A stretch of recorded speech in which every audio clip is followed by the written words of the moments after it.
Yes, good morning. It's Thursday, the 13th of August 2020. Welcome back to the best on-ground weekday kickoff. My name's Pete Fairbairn. I'm joined today by rugby.com.au superstar journalist Christy Doran. How are you, mate? Yeah, you're using superstar pretty loosely, but very well, thanks, Pete. Always good to have Christy on the show. He always manages to show up my bookcase with his fantastic collection of literature behind him there. The method of the show is pretty simple. We've got 5 big stories to rip through, nice and short and sharp. And we're going to start in the AFL with a story today from Andrew Wu in the Sydney Morning Herald that caught my eye. Andrew has been speaking with Kevin Sheedy, the premiership-winning Essendon coach, and of course the inaugural GWS Giants coach, still heavily involved in that club. And Sheedy's got some pretty strong words about the future of AFL in Sydney. Firstly, he speaks about the fact that a genuine rivalry and a kind of angry rivalry is yet to develop between the Swans and Giants as they head into their 19th derby this weekend, ironically being played in Perth. Secondly, he talks about how he wants those two teams to play a game on Anzac Day every year at the SCG, built a tradition. And then thirdly, he talks about how he believes Sydney needs a third team in the AFL to be introduced in the southwest corridor by 2030. I'm going to focus on the rivalry part of the context here, Christy, because we do love a good rivalry. Is Kevin Sheedy right? And do the Sydney Swans and GWS Giants need to actually get a bit nastier and develop a really genuine rivalry there? I think so, yes. I think so. We're talking about Kevin Sheedy, though, who has coached for how many years of Essendon? Like, wow.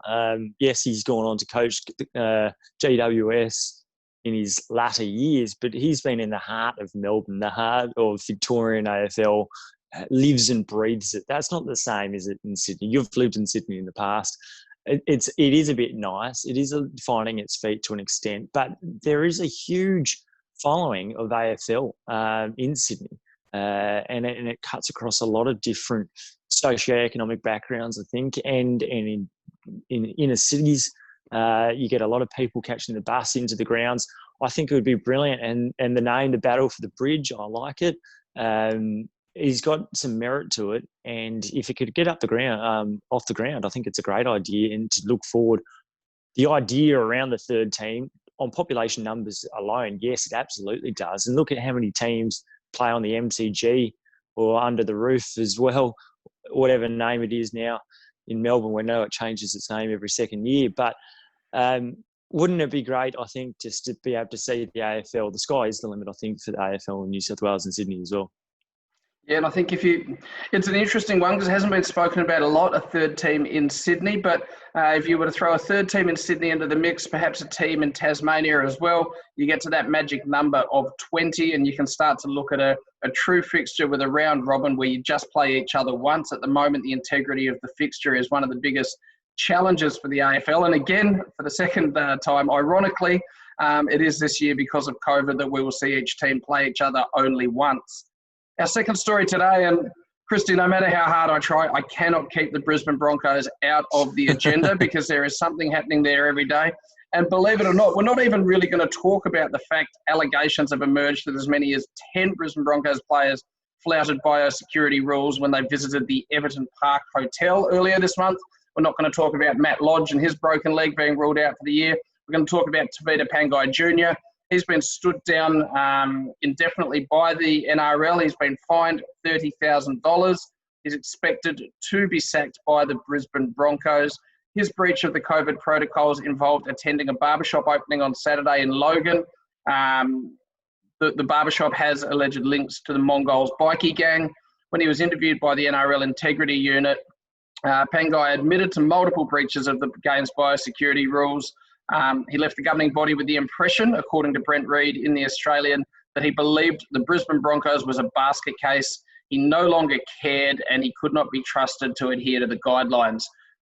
I'm going to look at this from two angles. Firstly, from a player wellbeing and welfare perspective, this doesn't sound like a bloke in a great place necessarily, and I think it's important to ensure that he has access to the support required. The flip side of that, we know that any positive COVID tests have the opportunity to bring this entire competition to its knees, to halt play immediately, to undo all the great work, negotiations between different state governments and the NRL have been able to conclude to ensure that the competition keeps up and running. If Pangai's admitted that he purposely breached the protocols and didn't care about it, should his suspension actually carry on right through the entirety of the 2021 season? That would be a very strong. That would be a strong issuing from the NRL, wouldn't it? I don't think so. I think that would be. This is still to be played out exactly what's gone on at the Broncos in the last couple of months, in the last month particularly. There's a lot going on there. As one former Bronco told me yesterday, things are going from bad to worse there. But I think you've got to have a look at what's caused this to occur, what's happening at the Broncos, a few deeper questions, delving deeper in there before you jump to a conclusion to rub someone out for the entire of 2021 season. Obviously, Tevita's has the potential, and the fellow Broncos that have been putting the NRL at risk of shutting down to contracting coronavirus, that is a very serious thing. And whether or not the Broncos should be suspended for an entire round, that should probably be thought of if there is the potential of having any coronavirus. But just the fact of it, there are so many players that are at home adhering to the right rules. We've seen in recent times players and coaches not do that. The NRL should come down strongly, but whether or not rubbing someone out for an entire season, given the context of where and what is happening at the Broncos, it seems like it's a large collection of the group. You'd be asking some questions there first, I think. I think one thing's for sure, it's extremely unlikely Tevita Pangai Jr will play for the Brisbane Broncos again. As NRL.com's Brad Walter said on this show on Monday, one of the greatest concerns for the NRL right now is players playing in teams who drop out of finals contention, how strictly they continue to adhere to the bubble. Our third story today, and one we'll spend a little bit more time on, given it's your subject matter of expertise, comes from Georgina Robinson in the Sydney Morning Herald. She's got some quotes from Rugby Australia Chair Hamish McLennan, who's talked about pitching a player draft as part of their way of arguing or showing New Zealand that they could take their surplus players and in doing so ease any depth fears about an Australian Super Rugby series. We know New Zealand have said that they don't think Australia has the depth for 5 teams in a trans-Tasman competition. Flip side of that is that Rugby Australia are holding firm and want to retain that national footprint. McLennan basically said he would propose a competition-wide draft. He also said a Big Bash-style open borders concept where Australian sides were seen as destinations of choice for players from New Zealand, Argentina, South Africa and the United Kingdom could help even out depth disparities and add excitement to the competition. Christy, do you support a player draft and overseas imports to increase the depth and justify the 5-team Australian Super Rugby model? I'm not sure if I support it in so much as I think it's probably a necessity to a large extent, particularly if you're going to go just an Australian-wide competition. I don't think we'd necessarily need to, maybe to attract some more TV audiences. But in terms of if you're just putting Australian teams on Australian teams, I think that would cover itself then. But if you are doing trans-Tasman, should you have players coming from overseas? I think there's some. It's interesting. Hamish McLennan, the former, got the Big Bash off and running years ago with Channel 10, and then he's coming up with a similar sort of idea. They're different games. We've got to remember that. You know, a cricketer that goes out there, a batsman that goes out in the middle, he plays for himself essentially, scores his own runs. If you're putting a player from overseas into a team who's a fly half, he's got to be the one that pulls the strings and has to be the conductor of the side. You can't just put someone in and hope that they're going to and expect that they're going to play at the same consistency and standard that they might have at their former side. Teams take years and years to get the cohesion right. I think it would add some interest, absolutely, but I don't think it will solve the issues. And I think from a Wallabies perspective, that's the biggest concern is what do you do around the key positions?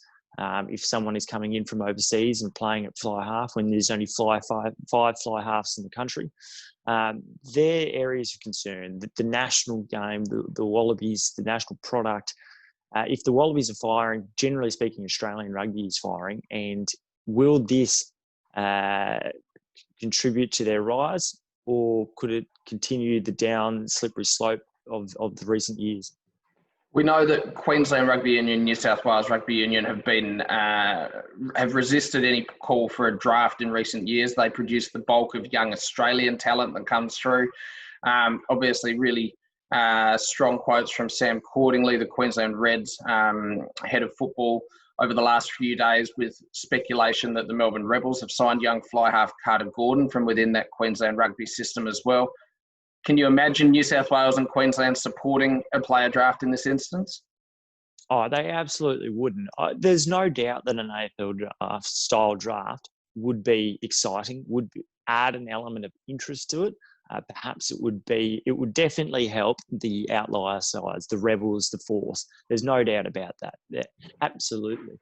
Whether or not it's in the interest of the game to have players who grow up in Brisbane or Sydney or elsewhere in New South Wales and Queensland having to move interstate, that's another question which would have ramifications for the Wallabies. It's unlike the AFL and the NRL, which are Australian-based games, essentially. This is a global game, the Rugby Union, and that's the big question, is will it help or hinder the Wallabies? Speaking of the AFL and their ability to keep the 24/7 news cycle happening, really 365 days of the year, with things like their trade period and their draft. One thing we're looking at now is their ability to potentially continue to schedule midweek matches beyond 2020. The fallout of COVID-19 has thrown up all manner of learnings for that competition, as John Perrick tells us in The Age. We've seen standalone games played on Monday, Tuesday and Wednesday nights, which have been extremely well received by viewers.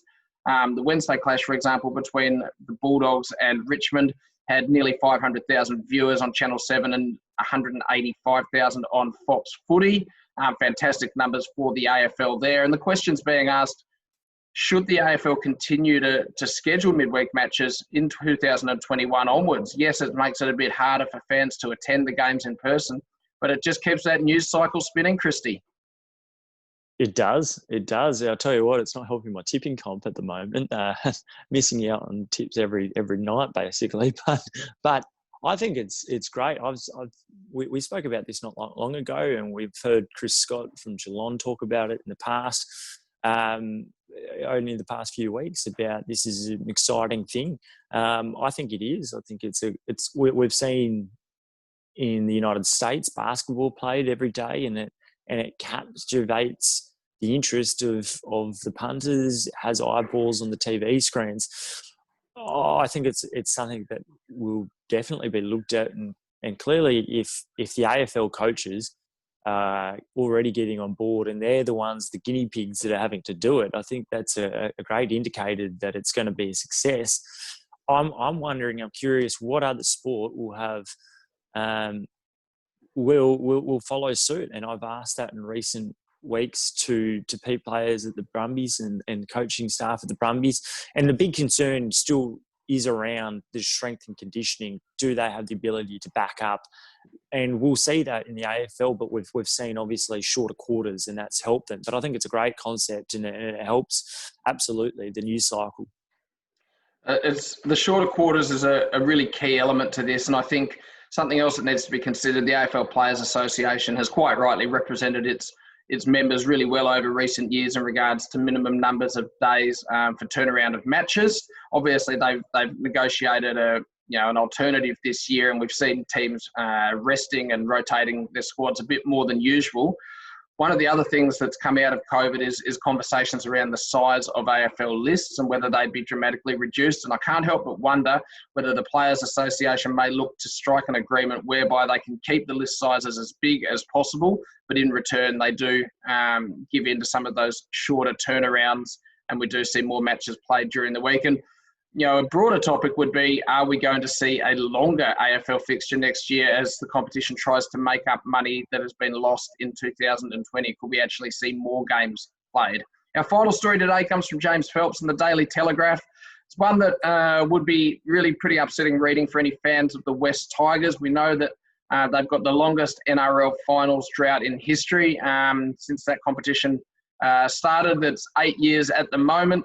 They're not looking great. Great odds to make the finals this year. Currently sitting just outside the 8 and coming off a pretty decent shellacking at the hands of the Newcastle Knights. The story today from Phelps talks about the fact that the West Tigers have just $300,000 to spend before they reach next year's $9.9 million salary cap. They've still got 3 spots on their 30-man roster to fill.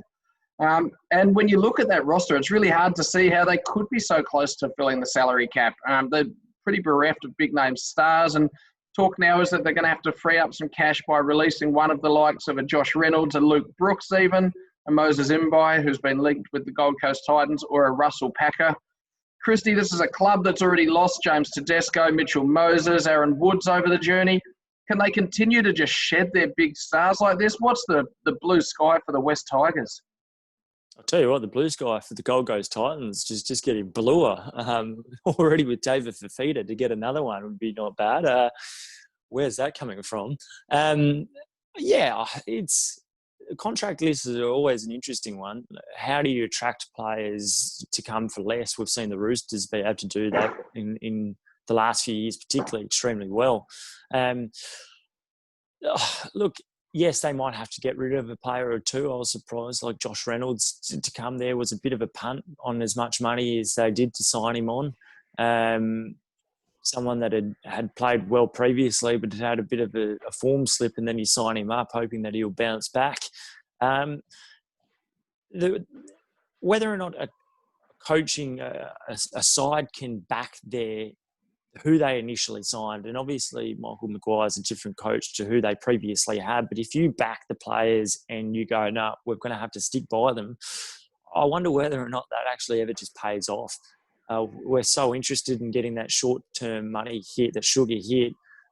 So let's just get the big next player. Well, we've seen in recent weeks, Tevita Pangai Jr is not really paying off for the Broncos, is he? So if you've got the right structure, the right board, the right training regime, the right coach in place, why can't a side just lift over years, make steady improvements? Yeah, it might be another season of finishing 9th for the Tigers, but I think you've just got to start to back your actual side for once. Yeah, I think the Tigers, we're going to see, we know it's not necessarily Maguire's squad. That excuse won't carry into a third season at the helm, though. Some tough calls to be made there. And I think it's worth noting as well that players sign a contract. Their agent's job is to get them the best contract they possibly can. The club's job is to convince them of the need to take less to keep a squad together to compete for higher honours like we've seen with the Roosters. Players haven't done anything wrong, and they're completely entitled in pretty short careers to hang on to the contracts they've been offered. Christy, that's all we've got time for today. Thank you so much for joining us. Go have a fantastic day, and hopefully you get a chance to finish one of those 1,000-piece puzzles I can see in the background sometime soon. Cheers. Thanks. Will do. You've been watching and listening to the Best On Ground Weekday Kickoff. We'll see you tomorrow with the Australians' Courtney Walsh. Cheers.